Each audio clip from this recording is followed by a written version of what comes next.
Τι είναι αυτό? Ένα σπουργίτη.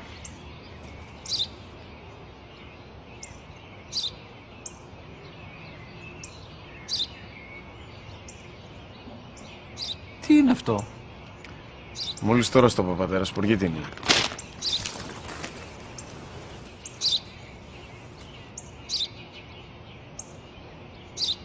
Τι είναι αυτό?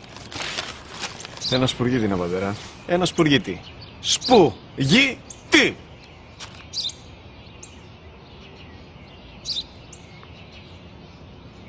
Τι είναι αυτό? Γιατί το κάνεις αυτό το πράγμα, μπορείς να μου πεις? Τόσες φορές σου είπα, είναι ένα σπουργίτη! Δεν το καταλαβαίνεις!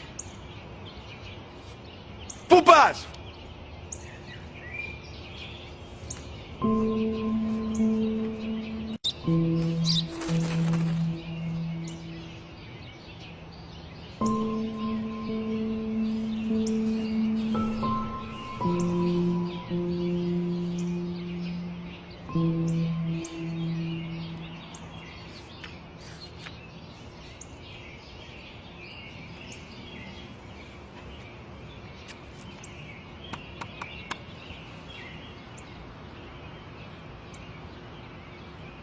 Δυνατά.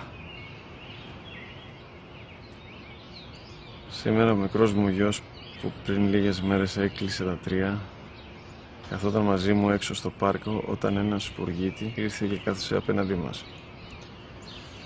Ο γιος μου με ρώτησε 21 φορές τι ήταν αυτό και του απάντησα και τις 21 φορές ότι ήταν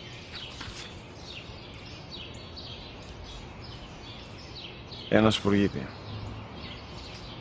Τον αγκάλιασα τρυφερά και τις 21 φορές που μου έκανε την ίδια ερώτηση, ξανά και ξανά, χωρίς να εκνευριστώ, νιώθοντας στοργή για το αθώο μου αγοράκι. وَقَضَى رَبُّكَ أَلَّا تَعْبُدُوا